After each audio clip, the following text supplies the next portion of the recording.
They called her a liability, a public relations stunt. Out of 500 elite soldiers in the Special Forces unit, she was the only woman, and nobody wanted her there. Her squad leaders wouldn't even look her in the eye, waiting for the exact moment she would break. But they didn't know one thing. When the entire unit got trapped in a death zone where no man could survive, she didn't break. She became their only hope. This is the story of how the most rejected soldier became the ultimate savior. The cold steel of the transport truck vibrated against Sergeant Maya Vance's boots, but she barely felt it. Her eyes were fixed straight ahead, staring at the blank metal wall opposite her. She could feel the heavy, suffocating silence inside the vehicle. It wasn't the quiet before a storm, it was the deliberate, icy silence of isolation. Surrounding her were 11 men of the Echo-7 Elite Recon Unit, men she had trained with, bled with, and earned her stripes alongside. Yet to them, she was completely invisible. To her left, Corporal Miller was cleaning his rifle, his movements loud and aggressive, a subtle display of dominance. To her right, Specialist Davis was staring out the back of the truck, completely ignoring her presence. They didn't want her here. It wasn't a secret. The brass at headquarters wanted to prove that a woman could handle the most brutal specialized infantry unit in the military. But to the men of Echo-7, she was just an anchor dragging down their survival rate. The truck ground to a sudden halt, kicking up a thick cloud of dust. The heavy iron doors swung open, revealing the harsh, sun-bleached terrain of Forward Operating Base Vanguard. "Move it out! Gear up and line up!" Captain Vance's voice cut through the air like a whip. Maya grabbed her heavy rucksack, swinging it onto her shoulders with practiced ease. As she stepped down into the dirt, she felt the eyes of the entire base on her. It was always the same look, a mix of curiosity, skepticism, and outright resentment. Captain Vance stood at the center of the camp, his face hardened by years of desert warfare. He didn't look like a man who cared about politics or diversity quotas. He cared about body counts and mission success. He walked down the line of soldiers, stopping directly in front of Maya. "Sergeant Vance," the captain said, his voice dropping to a low, dangerous rumble. "Let's get one thing clear. Out here, the sand doesn't care about your gender. The enemy's bullets don't care about your feelings. You're here because Washington wanted to fill a quota, but in my unit, you're a liability until you prove otherwise. If you slow my men down by even 1 second, I will leave you behind. Do I make myself clear?" "Crystal clear, Captain," Maya replied, her voice steady, her eyes locked onto his without flinching. A faint smirk appeared on Miller's face a few feet away. They expected her to complain, to look for a way out, or to show weakness. But Maya had spent her entire life surviving environments where she wasn't wanted. She knew that in the military, respect wasn't given. It was extracted through sheer force of will. That evening, the atmosphere in the mess hall was no different. Maya sat at the end of a long wooden table, a lonely island in a sea of brotherhood. She could hear the muffled laughs and whispers from the main table, where Echo-7 sat. "Look at her," Miller muttered, loud enough for his voice to carry across the room. "Can't wait till we hit the red zone. Let's see if she can carry a 100-pound pack for 20 miles when the heat hits 110 degrees. She'll pull the emergency cord before we even reach the perimeter," Davis laughed, taking a sip from his canteen. Maya didn't look up from her food, but her grip tightened around her fork until her knuckles turned white. She didn't need their friendship. She needed their compliance. She knew that responding with words would only validate their doubts. The only language these men understood was performance. Later that night, while the rest of the unit was sleeping, Maya was out on the dark training grounds. The desert air had turned freezing cold, but sweat poured down her face. She was doing weighted pull-ups on a rusted iron bar, her muscles screaming in agony. 20, 30, 40. Her hands were blistered, but every time her mind told her to stop, she remembered the smirk on Miller's face.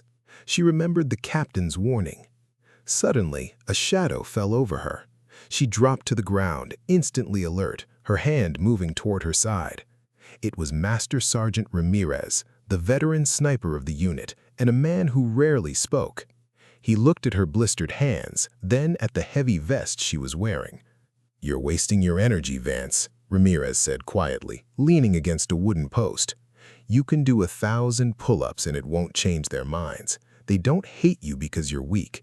They hate you because your presence forces them to admit that maybe, just maybe, they aren't as special as they think they are." Maya wiped the sweat from her forehead.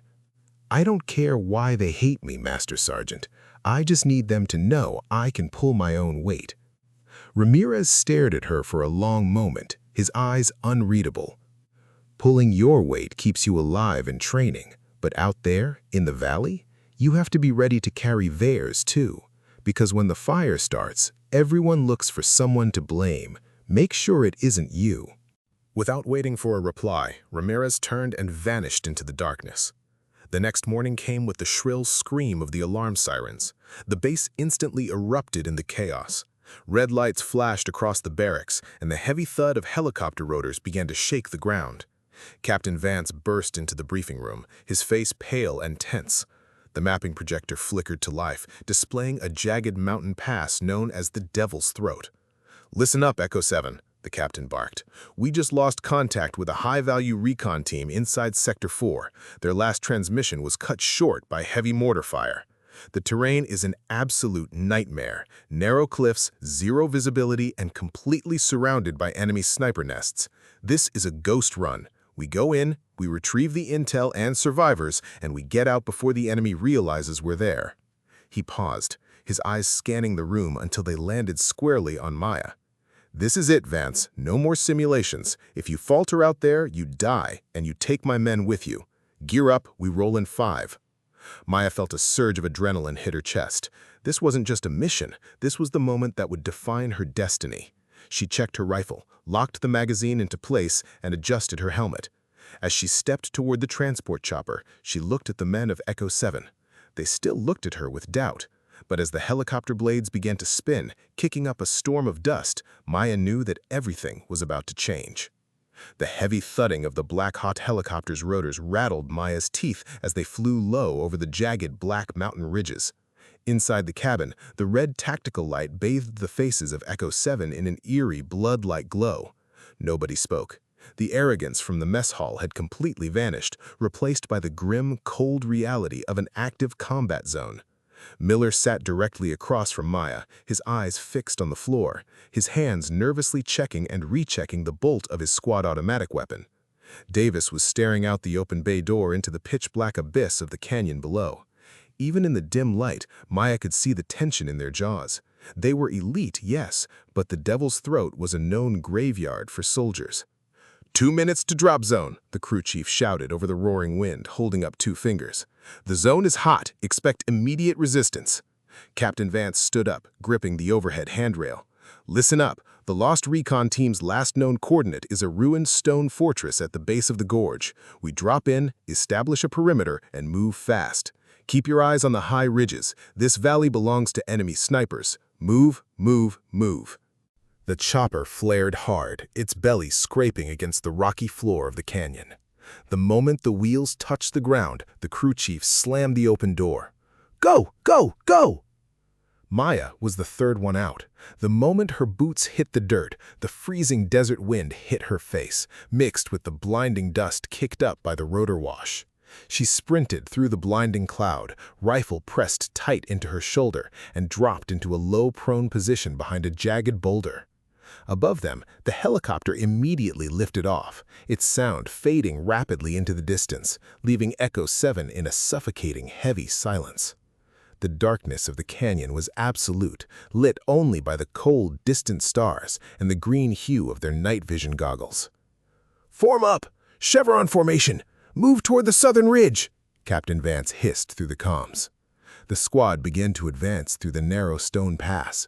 The walls of the canyon towered hundreds of feet above them on both sides, making Maya feel like they were walking down the throat of a massive beast. Every shadow looked like a threat. Every crunch of gravel under their boots sounded like an explosion. Maya walked in the rear guard position, the spot usually reserved for the person the squad trusted least to lead, but trusted just enough to watch their backs. She didn't complain. Her eyes scanned the high cliffs above, her thermal scope sweeping the dark ridges. Suddenly, a tiny metallic tink echoed through the canyon. It was the sound of a small pebble falling from high above. Before Maya could even process the sound, her instincts, honed by thousands of hours of obsessive training, screamed at her. Through her thermal scope, a tiny white heat signature flared on a ledge 300 feet above them. "Sniper! High Reg! 3 o'clock!" Maya yelled through her mic, diving forward. An instant later, a sharp, deafening crack shattered the silence. A high-velocity bullet slammed into the rock exactly where Davis had been standing a split second before, showering him with sharp stone shrapnel. "Get down! Take cover!" Captain Vance roared. The canyon erupted into chaos. It wasn't just one sniper. Green tracer rounds began to rain down from the high cliffs like a deadly storm, snapping through the air and ricocheting off the boulders. Echo-7 was pinned down in a narrow bottleneck with absolutely zero cover from above. "I can't see him! I can't find the angle!" Miller screamed, blindly firing his heavy weapon up into the darkness, the muzzle flash illuminating his panicked face. The heavy-caliber rounds were useless against an enemy hidden behind deep stone bunkers hundreds of feet high. "Ramirez, neutralize that nest!" the captain shouted over the deafening noise. Master Sergeant Ramirez scrambled behind a low stone wall, deploying his heavy sniper bipod. But before he could even look through his scope, a heavy mortar shell slammed into the ridge 50 yards away. The shockwave threw Ramirez backward. His rifle spun out of his hands, clattering over the edge of a steep ravine into the darkness below. "Ramirez is down! His weapon is gone!" Davis panicked, his voice cracking. The enemy fire was intensifying by the second. They were walking directly into an ambush, and the trap was closing fast. Maya could hear the heavy thud of enemy mortar teams setting up distance markers. In less than 2 minutes, the enemy would dial in their exact coordinates, and Echo-7 would be wiped off the map. She looked at Captain Vance. For the first time, she saw a flicker of desperation in the veteran officer's eyes.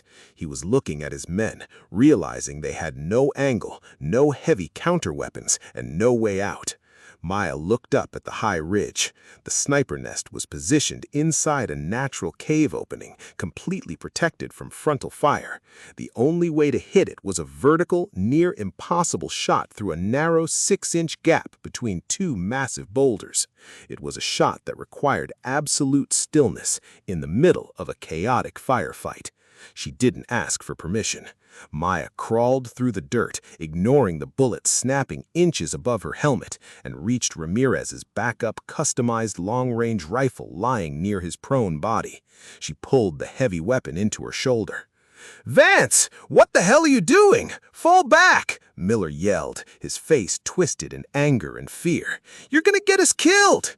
Maya ignored him. She shut out the noise of the explosions. She shut out the screams in her headset. She breathed in, filling her lungs with the cold, dusty air, and then let half of it out, holding her breath. Through the high-magnification crosshairs, the world slowed down. She factored in the heavy crosswind howling through the canyon. She factored in the extreme upward angle. Her finger rested gently against the cold metal trigger. The men of Echo-7 watched in absolute horror as the woman they had mocked stood completely still in the open line of fire, refusing to take cover. Click. She squeezed the trigger. The heavy kickback of the rifle slammed hard into Maya's shoulder, the deafening roar of the .338 lapel round echoing through the narrow cavern walls like a thunderclap. For a fraction of a second, the entire canyon seemed to hold its breath. High up on the dark cliffside, inside the narrow 6-inch gap between the massive boulders, the white heat signature in Maya's scope suddenly slumped forward. The enemy sniper's rifle slid out of the cave opening, clattering down the steep, jagged rocks before shattering on the canyon floor below. The deadly green tracer rounds that had been pinning Echo-7 into the dirt instantly ceased. Silence fell over the valley, broken only by the whistling of the freezing desert wind and the heavy, ragged breathing of the men into their microphones. Davis slowly raised his head from behind his rock, his eyes wide with disbelief under his night vision goggles.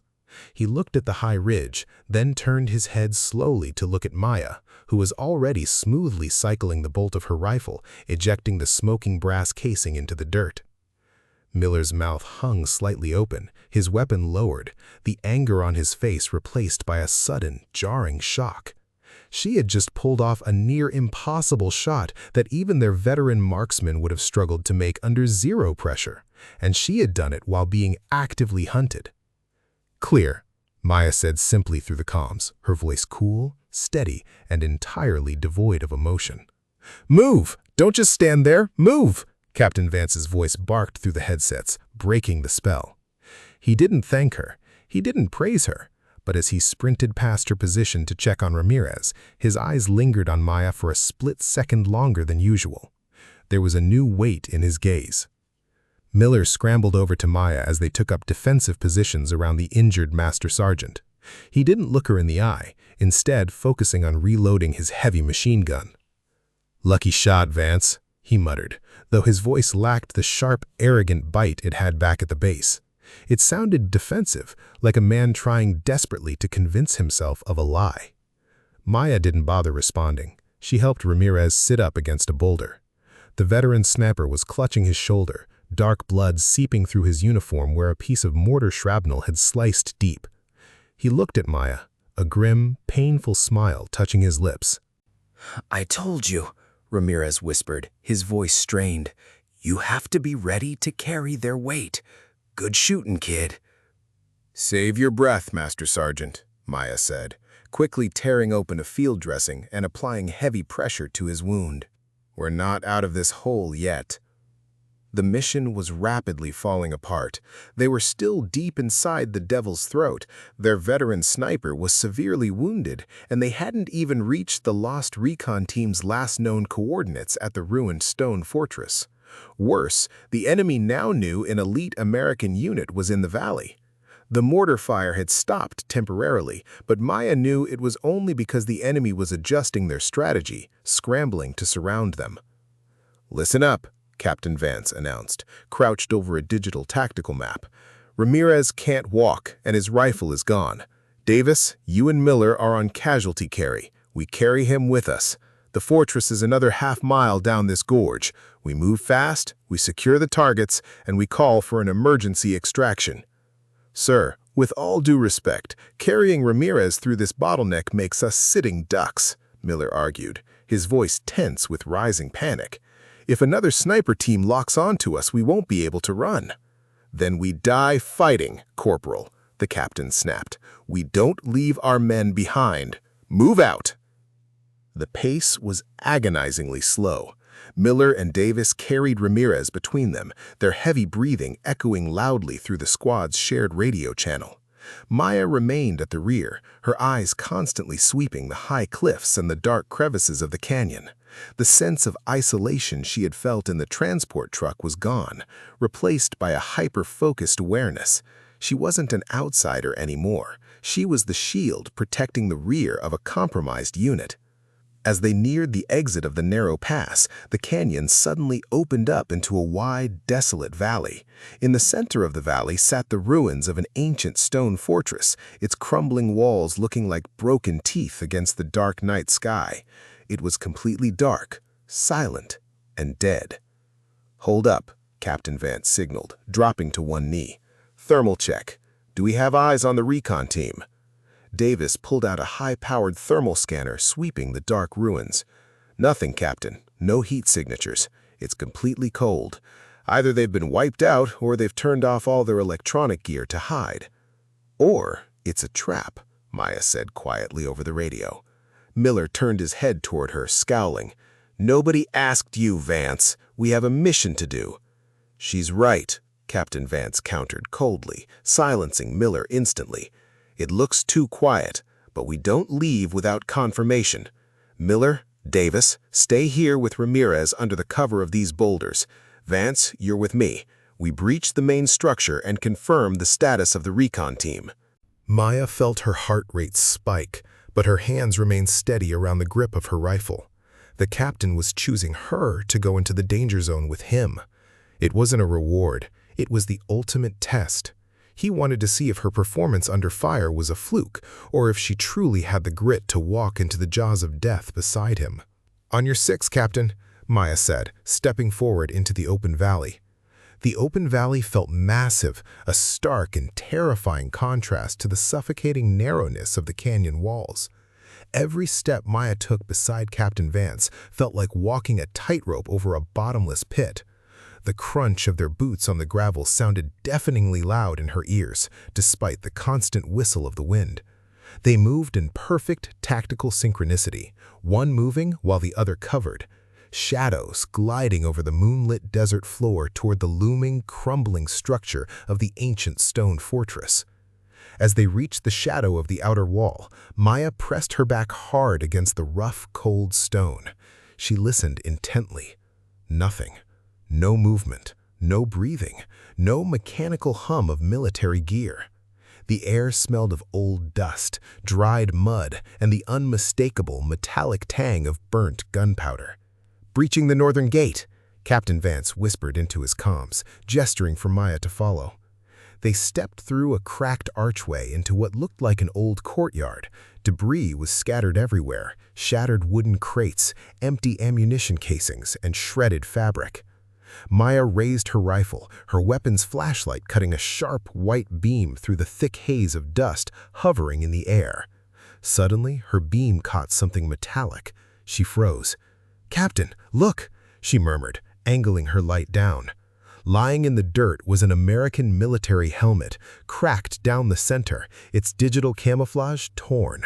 A few feet away, a tactical radio was smashed to pieces, its internal wire spilling like mechanical entrails. There were deep gouges in the stone walls, bullet holes from heavy-caliber machine guns. Captain Vance knelt by the helmet, his face darkening. This belonged to the recon team. There was a massive firefight here. But where are the bodies? "They didn't die here, sir," Maya said, her eyes tracking dark, dragged stains in the dust leading toward a heavy iron door at the back of the courtyard. "They were captured, or they retreated deep into the sublevels." Before the captain could respond, the radio in their earpieces erupted with static, followed by Miller's panicked, breathless voice from the valley perimeter. "Captain, we've got movement. Multiple heat signatures closing in on our position from the northern ridge. They're coming out of the caves. There are dozens of them." "Fall back to the fortress, Miller, now," Vance ordered, slamming his fist against the stone wall. "Secure Ramirez and get inside the main structure. We hold the line here." "We can't, sir. We're pinned. They've locked down our exit route." Miller's voice was suddenly cut off by the deafening roar of heavy machine gun fire over the radio, followed by the terrifying rhythmic thud, thud, thud of enemy technical trucks entering the valley. "Davis, Miller, report!" Vance shouted into his mic, but all that came back was the chaotic symphony of a desperate firefight and screaming static. Maya didn't hesitate. "Captain, they're being ambushed in the open. If we don't give them suppressing fire from the upper walls right now, they won't make it to the gate." Vance looked at her, the gravity of the situation weighing heavily on his shoulders. Echo-7 was completely fractured. Their heavy weapons were low on ammo, their sniper was incapacitated, and an entire enemy militia was descending upon their position. "The high tower," Vance said, pointing to a crumbling watchtower overlooking the valley. "Get up there, Vance. Give them everything you've got. I'm going down to the perimeter to pull them in." Maya nodded once, instantly turning and sprinting up a spiral stone staircase inside the fortress. The steps were steep and slick with loose gravel, but she didn't slow down. Her lungs burned and her heavy combat gear pulled at her shoulders, but she pushed through the pain. She couldn't let them die. She wouldn't let Miller's prediction that she would be the one to break come true.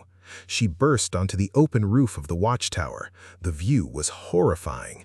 Down in the valley, two bright lines of green tracer rounds were converging on a small cluster of boulders where Miller and Davis were desperately firing back. A heavily armed enemy pickup truck, sporting a mounted .50 caliber machine gun, was roaring across the sand, kicking up a massive wall of dust as it drove straight towards their position. Maya slammed her rifle down onto the stone ledge of the tower, dropping into a stable shooting stance. She adjusted her scope, her crosshairs searching through the dust until they locked on to the driver of the speeding technical truck. The truck was bouncing violently over the uneven terrain, making it an incredibly difficult target. Maya closed her eyes for a single heartbeat, synchronizing her mind with the rhythm of the bouncing vehicle. She opened her eyes, tracked the target, and squeezed the trigger. Boom! The heavy rifle kicked back.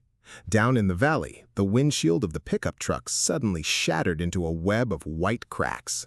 The truck veered violently to the left, its tires losing traction on the loose sand before flipping over completely in a spectacular crash of twisted metal and exploding fuel. "Nice shot!" Davis's voice screamed through the radio, filled with a sudden surge of adrenaline and hope. But there was no time to celebrate. A second enemy truck emerged from the shadows of the canyon, its mounted gun instantly tracking the flash from Maya's watchtower. A hail of heavy armor-piercing bullets slammed into the stone wall right beneath Maya's feet, showering her in sharp stone fragments and blinding dust. The impact was so violent it shook the entire tower, throwing her off balance. One of the heavy rounds tore through the fabric of her sleeve, grazing her forearm. Blood began to seep down her arm, hot and sticky, but she barely felt the pain. Through the dust, she could see Captain Vance sprinting across the open sand, dragging Ramirez's heavy body, while Miller and Davis provided desperate cover fire. They were 50 yards from the fortress gate, but the second enemy truck was closing the distance fast. Maya wiped the blood from her hand against her tactical vest, her eyes narrowing as she stared down the barrel of her rifle. Her arm was shaking slightly from the impact and the blood loss, but she clamped her teeth together, forcing her muscles into absolute submission. "Not today," she whispered to herself. She didn't aim for the driver this time. She aimed lower. She locked her crosshairs onto the exposed fuel tank sitting in the back of the enemy truck. The world narrowed down to a single vibrating point through Maya's scope. The heavy machine gun on the back of the second enemy truck was still firing, its relentless rhythm hammering against the stone facade of her watchtower. Chunks of ancient masonry disintegrated inches above her helmet, raining sharp debris down onto her back. The heat from her own bleeding forearm was intense, but she entirely decoupled her mind from her body. She tracked the moving target. The truck bounced over a ridge, briefly exposing the red metal cap of the auxiliary fuel container bolted to its flatbed. Maya squeezed the trigger. The rifle roared, and an instant later, the valley flashed brilliant orange. The armor-piercing incendiary round pierced the fuel cell, igniting a massive, violent explosion that ripped the enemy vehicle completely in half. The remnants of the truck skidded across the desert floor in a tumbling ball of black smoke and twisted metal, its weapons finally silenced. Down below, Captain Vance, Miller, and Davis used the chaos of the explosion to scramble through the crumbling archway of the fortress gate, dragging the semi-conscious Ramirez with them. "Gate is secure! We're inside!" Miller gasped over the radio, his voice cracking with pure exhaustion and terror. "Vance, get down here now! The tower is collapsing!" Maya didn't need to be told twice. The structural integrity of the watchtower was gone. Deep, spiderweb cracks were opening up along the stone floor. She grabbed her rifle, spun around, and threw herself down the spiral staircase just as a heavy groan echoed through the stone. A massive section of the roof collapsed behind her, sending a choking wall of gray dust billowing down the stairs. She burst into the main courtyard, coughing violently, her uniform covered in ash and her own dark blood. The scene inside was grim. Captain Vance had barred the heavy iron gate with a thick wooden beam, but outside, the angry shouts of the enemy militia were growing louder. They were surrounding the fortress. Davis was kneeling beside Ramirez, trying frantically to staunch the bleeding from the veteran sniper's shoulder, while Miller stood by a cracked window, his hands trembling as he shoved his last remaining magazine into his squad automatic weapon. Miller looked up as Maya approached. The arrogance that had defined him for months was completely shattered. He looked at her bleeding arm, then at her calm, unblinking eyes. You saved us," Miller whispered, his voice trembling. "Twice. If you hadn't taken out those trucks, we would have been torn to pieces out there." Maya walked past him, her boots clicking softly on the stone floor. She didn't offer a dramatic speech. She didn't throw his past insults back in his face. She simply looked him in the eye and said, "Save your ammo, Corporal. We aren't out of this yet."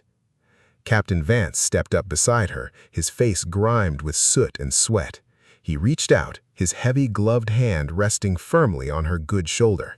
He didn't say, "I was wrong," but the sheer respect in his grip said everything his pride wouldn't allow him to voice. "HQ just denied air extraction," the captain said, his voice flat and heavy. "The storm moving over the mountain ridge has dropped visibility to 0 for the choppers. No one is coming for us. We're on our own until dawn." "Sir, we don't have enough ammunition to hold this courtyard until dawn," Davis said, his voice rising in panic as a heavy thud rattled the iron gate outside. "The enemy was using an axe or a ram to break through. They outnumber us 20 to 1. Maya looked around the darkened courtyard, her eyes scanning the structural layout of the fortress.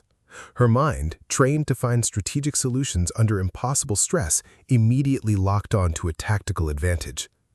"We don't hold the courtyard," Maya said, her voice cutting through the rising panic like a scalpel. The men turned to look at her, waiting for her direction. In the span of a single night, the hierarchy of Echo-7 had shifted. They were no longer looking to the captain or the veteran sniper for survival. They were looking to her. "This fortress has a classic bottleneck design," Maya explained, drawing a line in the dust on a broken crate. "The main corridor leading to the lower sublevels is narrow, only wide enough for 2 men to walk abreast. If we fall back into the catacombs, their numbers won't matter. One heavy weapon can lock down the entire hallway." Captain Vance nodded slowly, a grim smile returning to his face. "And the darkness down there will neutralize their tactical vehicles. Excellent. Davis, get Ramirez down into the sublevel right now. Miller, set up your machine gun at the top of the corridor stairs. We give them a bottleneck they'll never forget." "What about you, Vance?" Miller asked, his tone entirely respectful now, looking to her as an equal. Maya checked her remaining magazines. She had exactly 2 left. "I'm staying near the entryway with the captain. We wait until they breach the gate, draw them into the killing zone, and then we blind them." She reached into her tactical vest and pulled out her last 2 flashbang grenades. Outside, a massive splintering sound echoed through the courtyard. The heavy wooden beam barring the gate cracked down the center. The iron doors groaned as the enemy militia threw their weight against it once more. Maya dropped to one knee behind a fallen stone pillar, aligning her sights with the fracturing doorway. She could hear the frantic beating of her own heart, but her breathing was completely steady. She had proven herself to her unit. She had earned her place in the shadows of the Devil's Throat. Now, all that was left to do was survive. The gate shattered inward with a deafening crash. The heavy iron gate didn't just break, it exploded inward under the pressure of a stolen military vehicle slamming into it. Thick clouds of choking red dust and ancient mortar flooded the courtyard, blinding anyone without tactical lenses. Through the haze, the screaming shadows of the enemy militia flooded the entrance, their weapons firing blindly into the darkness. "Now!" Captain Vance roared. Maya pulled the pins and both flashbang grenades, cooking them for a dangerous fraction of a second before hurling them directly into the center of the breach. A twin flash of brilliant, artificial lightning shattered the dark, followed by a concussive shockwave that rattled the fillings in Maya's teeth. The advancing enemy soldiers dropped their weapons, clutching their ears and eyes, completely disoriented in the narrow choke point. Maya and Captain Vance opened fire in perfect unison. Every pull of Maya's trigger was deliberate. Her rifle barked with lethal precision, dropping the leading combatants before they could recover their senses. But for every enemy that fell, two more seemed to step through the dust. The sheer weight of numbers was overwhelming. "Fall back! To the corridor!" Vance ordered, his rifle locking back on an empty magazine. He pulled his sidearm, firing 3 quick shots to cover their retreat as they sprinted backward toward the narrow stone hallway where Miller was waiting. As they crossed the threshold into the dark corridor, Maya slid into the dust behind a low barricade of sandbags. "Get down!" Miller yelled from behind them.